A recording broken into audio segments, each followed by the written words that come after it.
और गुपकार गठबंधन की प्रेस कॉन्फ्रेंस चल रही है, सीधा आपको वहीं ले चलते हैं। तरफ से दावतनामा आया है और हम उस दावतनामे में जाने वाले हैं।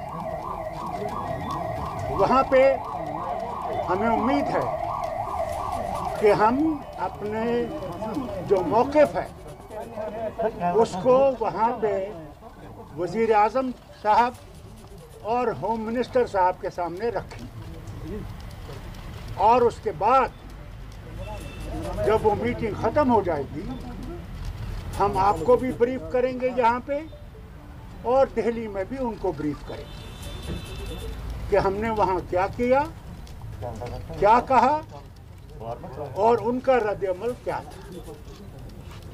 यही हमने आपसे कहना है। हमारा मौक़िफ़ जो है वो आपको मालूम है, उसको दोहराने की ज़रूरत नहीं है। हमारा मौक़िफ़ जो है वो है और रहेगा। भैया एक आदमी पीछे तो बात करें। जिनको उन्होंने बुलाया है, महबूबा जी, मुझे, तारिगामी साहब को और जिनको भी हम में से बुलाया है, हम लोग जा रहे हैं। हमें उम्मीद है क्योंकि ये दावत जो है, क्या बात कर रहे हैं? ये दावत जो है ये लीडरों को अलग अलग दी, इसलिए हमें उम्मीद है कि वो इन सब लीडरों को अपनी पार्टी की तरफ से, क्योंकि ये इंडिविजुअल लीडर्स हैं, इंडिविजुअल पार्टीज हैं, इनको भी वैसे ही दावतनामा आएगा जैसे हमें आया। मेरा जो देखिए, ये भी बात करेंगी अपनी तरफ से, मैं भी बात करूंगा। हमारा जो मौक़िफ़ है वो सबको मालूम है। ये भी हैं, ये भी जाएंगे और तारिगामी साहब भी हैं। डॉक्टर साहब, क्या आपको ये पता, ये मालूम, ये जानकारी दी गई कि एजेंडा क्या रहेगा इस मीटिंग का? कोई भी एजेंडा उनकी तरफ से फिक्स नहीं हुआ है। वहाँ पे आप हर बात पे बोल सकते हैं। इससे पूछ रहे हैं कि ये लोगों का फीडबैक है कि जो दिल्ली में मीटिंग होने वाले हैं उनकी चॉइस होगी, वही होगा। मैं इसमें ये सुनिए जरा, मैं इसमें एक गुजारिश कर लूँगा, आपके जो कंसर्न हैं और बल्कि हमारे जम्मू कश्मीर और लद्दाख समेत लोगों के जो कंसर्न्स हैं, जो उम्मीदें हैं इस मीटिंग से और हमसे, हम आपको यकीन दिलाना चाहते हैं कि हम आसमान के तारे तो मांगेंगे नहीं, लेकिन वही मांगेंगे जो हमारा रहा है और हमारा ही रहना चाहिए। मैं एक गुजारिश, पहले प्लीज हैव सम पेशेंस। और क्योंकि एजेंडा नहीं है, जिन्होंने मीटिंग बुलाई, प्राइम मिनिस्टर ऑफ इंडिया ने, एजेंडा कोई मुकर्रर है या नहीं हमें इतला नहीं। और हमारा मौक़िफ़ जो है PAGD का, उसको हम दोहराएंगे उस बड़े ऐवान में, बड़ी लीडरशिप के सामने।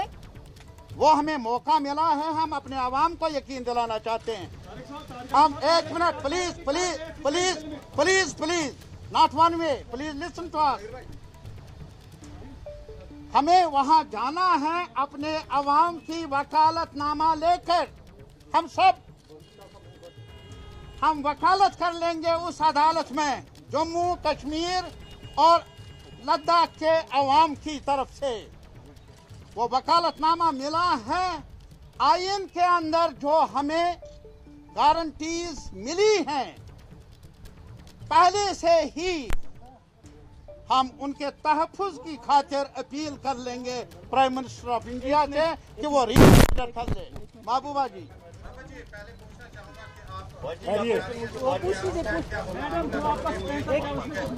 एक मिनट प्लीज। देखिए, हम डायलॉग के खिलाफ नहीं हैं। आप जानते हैं मुफ्ती साहब हर बात शुरुआत करते थे डायलॉग के साथ। वी आर नॉट अगेंस्ट, हम डायलॉग के खिलाफ नहीं है, पर हम ये ज़रूर चाहते थे कि कुछ कॉन्फिडेंस बिल्डिंग मेजर्स होने चाहिए। जैसे पूरे मुल्क के अंदर कोविड की वजह से जेल में जो कैदी थे उनको रिहा किया गया, जम्मू कश्मीर के हवाले से भी ये होना चाहिए था, जो हमारे सियासी कैदी हैं या दूसरे डेटेनीज हैं उनको रिहा किया जाना चाहिए था। अगर वो वाकई चाहते थे कि वो जम्मू कश्मीर के लोगों को रीच आउट करना चाहते हैं, हम लोगों को रीच आउट करना चाहते हैं, जिनको पिछले 2 साल से उन्होंने इतना ह्यूमिलेट किया है, तो मैं समझती हूँ कि कम से कम ये उनको करना चाहिए था। मगर इसका कतई मतलब नहीं है कि हम डायलॉग के खिलाफ हैं। दूसरा, हमारा ये ख्याल था कि अगर PAGD के हेड के तौर पे फारूक साहब जाएंगे, मगर इनका ये है कि नहीं, हमको इंडिविजुअली इनवाइट किया गया है, सबको अलग अलग जाना चाहिए। हम उम्मीद करते हैं कि जैसे फारूक साहब ने भी कहा कि वहाँ कोई एजेंडा नहीं, उनका जो भी एजेंडा होगा, मगर हम अपना एजेंडा उनके सामने रखेंगे और बखूबी रखेंगे। और हम उम्मीद करेंगे कि हमारे जाने से कम इतना हो, जो जेलों में यहाँ और यहाँ से बाहर हमारे लोग बंद हैं, उनको रिहा किया जाए, और साथ में जिनको रिहा नहीं कर सकते उनको कम से कम जम्मू कश्मीर ले आए।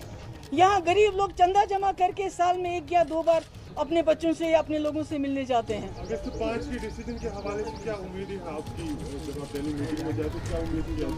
नहीं, हम कोशिश करेंगे कम से कम जो कॉन्फिडेंस बिल्डिंग मेजर्स हैं, जैसे कैदियों की रिहाई है, हमारे लोग यहाँ मुसीबत में हैं, जिनका बहुत नुकसान हो गया 2019 के बाद, ट्रांसपोर्टर्स हैं, टूरिज्म है, बाकी हैं, मगर ये बातें बात की हैं। पहले हमारा, जैसे फारूक साहब ने कहा, जो हमारा पीपल्स अलायंस का जो एजेंडा है, जिसके लिए हमने ये अलायंस बनाया हुआ है, जो हमसे छीना गया है, हम उस पर बात करेंगे कि ये आपने गलती की है, ये इलीगल रहा है, ये अनकॉन्स्टिट्यूशनल है, इसको बहाल किए बगैर जम्मू कश्मीर का मसला और जम्मू कश्मीर के हालात और इस पूरे खित्ते में आप अमन बहाल नहीं कर सकते। Thank you so much.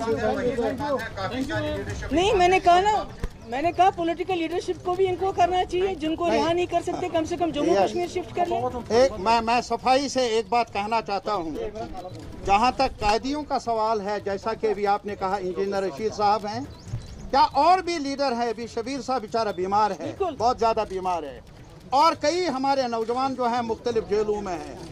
Doctor साहब, हमारे पार्लियामेंट मेंबर मसूदी साहब, इन्होंने भी वकालत की है पार्लियामेंट के अंदर भी, लेकिन सुनवाई नहीं हुई। आज हमें एक और मौका मिला है। सबसे पहले ये कि ये गलतफहमी ना हो कि उनका एजेंडा क्या होगा। हम वहाँ उस एजेंडे पर दस्तखत करने के लिए नहीं जा रहे हैं, हम जा रहे हैं प्राइम मिनिस्टर ऑफ इंडिया की तरफ से कौन सी तजवीज़ है, अगर वो हमारे हक में होगी, जम्मू कश्मीर और लद्दाख के हक में होगी, हम हाँ करेंगे। अगर वो हक में नहीं होगी, हम बरमला ना कर लेंगे। इसमें कोई गलतफहमी नहीं होगी। एक और बात लास्ट में मैं बताना चाह रहा हूँ, जैसे आप सब पूछना चाह रहे हैं, there can be no compromise on 370 and 35A. Thank you. Okay sir. Allah Hafiz.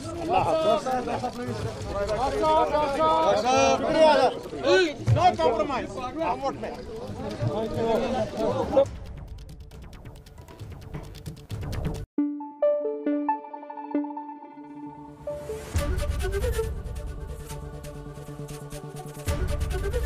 ABP news आपको रखे आगे।